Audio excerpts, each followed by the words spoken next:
Hey everybody, and welcome back to another Max Velocity weather forecast. And in today's forecast, I'll be breaking down two big severe weather events that'll be occurring across the United States over the next 48 hours, which will bring the threat for some significant damaging winds, large to very large hail, and perhaps a few tornadoes. I'll give you the latest breakdown on everything that you need to know in this forecast, but let's first begin with what's happening across the United States today. We'll first begin with the Northeast, and this is where we have to watch very closely for the threat of a few tornadoes today, and as well as significant damaging winds. As of right now, there is some showers and some storms, but eventually later this afternoon we're going to see more storms fire up, especially during the early afternoon hours, that'll pose the threat of all modes of severe weather, but primarily being damaging winds and as well as a few tornadoes. Pretty prime setup with a very strong low-level jet coming out of the southwest that'll increase that risk for tornadoes with rotation in the lower levels, so definitely make sure you're staying weather aware there. More details on that situation in just a moment.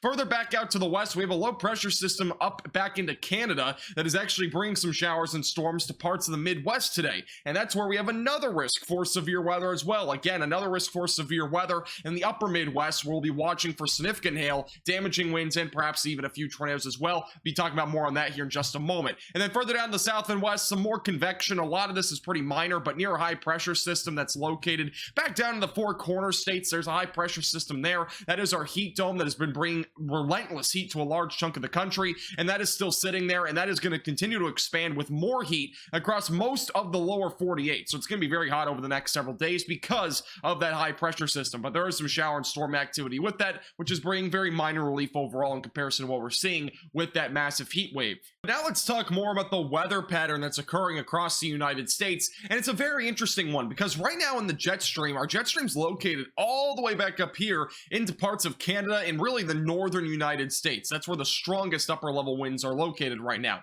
Meanwhile, we have that massive heat dome in the upper levels that's located back down near the Four Corner states and in the southern plains, and that has gradually moved to the east, which is allowing for more heat to transform into parts of areas like the Midwest and as well as into the Northeast. So that's something to keep in mind. And then our train of storms that we've been mentioning all week is continuing across this jet stream that's back up in Canada, and even though those storms are back up into southern Canada, they are extending back down to parts of the Midwest and as well as the Northeast, and that is why we're seeing showers, storms, and also the severe weather. Once we go into the weekend though, this jet stream will continue to stay flat, which again is a zonal jet stream. That's when we have a flat jet stream. Our heat dome will continue to dominate across the United States, primarily located though back down near the Four Corner states, but that heat will be felt across a much larger chunk of the country than just that area. It will extend all the way back over to the East Coast, and then another little storm that'll start to develop back up into southwest Canada, and again this will allow for more severe weather and at least some showers and storms to parts of the northern plains, the Midwest, and the Northeast all the way through the weekend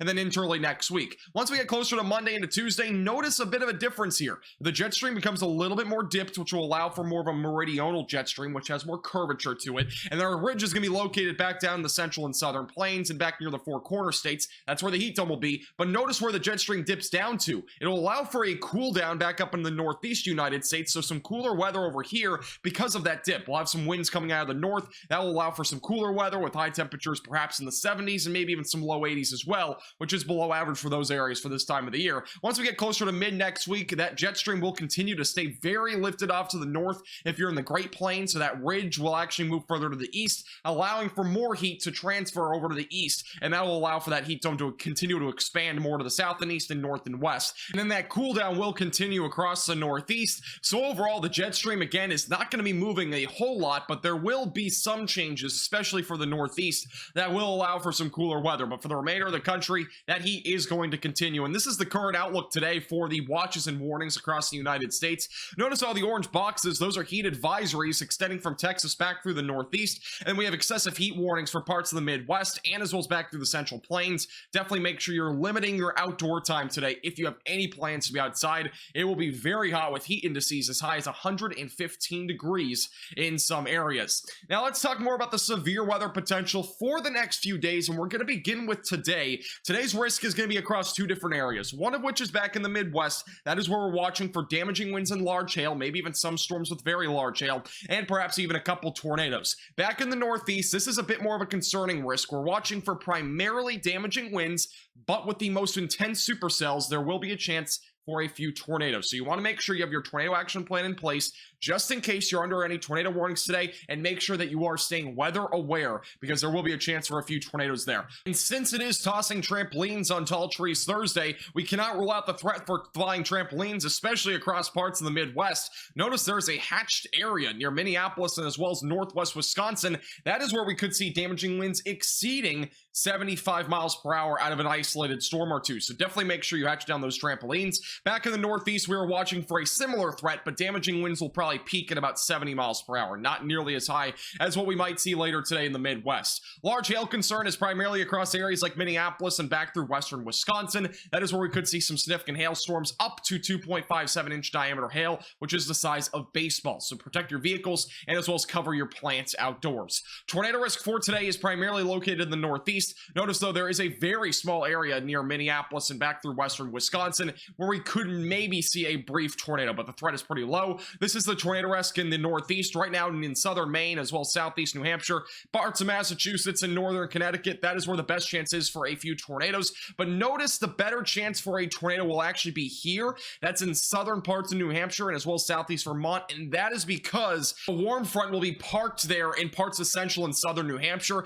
and there's a lot more shear within 30 miles of the warm front. That's why we're going to see that better chance for a couple tornadoes back up in central New England. Now here's your timing for today. Storms will fire off right around lunchtime and they will continue to really march to the east very quickly. Best chance for a tornado will be within about 2, 3, 4 o'clock, so definitely make sure you have your tornado action plan in place now.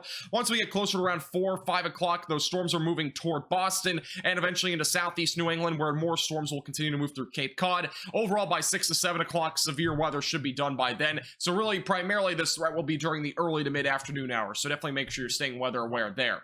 If you're back over in the Midwest, storms will fire off this afternoon very quickly around 4 or 5 o'clock. We'll be watching for some significant supercells, primarily with large to very large hail and damaging winds. By about 5, 6, 7 o'clock, storms move off to the east in a bit more of a cluster, and eventually going closer to 7, 8, 9, more storms firing off near Minneapolis. A lot of those will be primarily large hail and damaging wind producers, maybe even some isolated flash flooding as well. And eventually going closer to midnight, storms will continue, and then during the overnight hours, there will be some storm activity in eastern Wisconsin, but overall, those storms will not be severe. Now, overall, going into Friday, this is Flying Fences Friday. We do currently have a slight risk of severe weather, and this is going to include parts of the Midwest from Iowa back through southern Wisconsin, northern Illinois, and Michigan. Marginal threat goes all the way back up into the Northeast and parts of the Central Plains. And the main concern right now is going to be damaging winds and large hail. Notice the damaging wind threat is primarily across parts of the Midwest and Michigan, and I would not rule out this goes to an enhanced risk of severe weather, probably for the main concern of being damaging winds. There also is right now a large hail threat that'll primarily be across the Midwest, where those initial supercells develop tomorrow. So definitely make sure you take the proper precautions before these storms do end up firing off tomorrow. So this is tomorrow morning around about 6, 7 in the morning. There will be some storm activity primarily across central Wisconsin. Eventually going into the afternoon, though, that is when storms will really start to fire up, and these are the ones that we need to watch for very closely for some significant severe weather. Notice those supercells firing off near Iowa and southern Wisconsin. Those will have an increased chance of large hail and damaging winds, and this is at 3 o'clock. By around 6 o'clock, storms continue to move toward areas like the Chicago suburbs, where damaging winds again is the main concern, and eventually going closer to about 9, 10 o'clock, storms are moving off to the east. Not nearly as organized. Overall, the threat of severe weather will really diminish after 10 o'clock. Best chance for severe weather will be during the mid to late afternoon hours and the early evening across parts of the Midwest. And notice here on the wind gust from the HRR model, this will give you a pretty good indicator of that damaging wind threat. Very significant damaging winds are likely out of those initial supercells, and as they continue to move off to the east, damaging winds are likely going to occur somewhere in the Chicago suburbs, at least to an isolated to maybe scattered event, and that is the biggest concern right now, will be that damaging wind threat, and that threat will continue to march to the east. We could get an MCS going, and that would allow for damaging winds to continue in a cluster through areas like Indiana, Ohio, so we'll have to watch for that potential very closely as we go into tomorrow. I might go live for tomorrow's severe weather event, so make sure you subscribe down below and click the bell icon so you are notified when I go live. And here's the threat going into Scary Storm Saturday. We do have a very large marginal threat from the Northeast, back as well as into the Midwest and as well as the Mid-Atlantic. We'll have more on this in our next forecast. Thanks so much for watching. Make sure to like the button down below and subscribe if you've not already.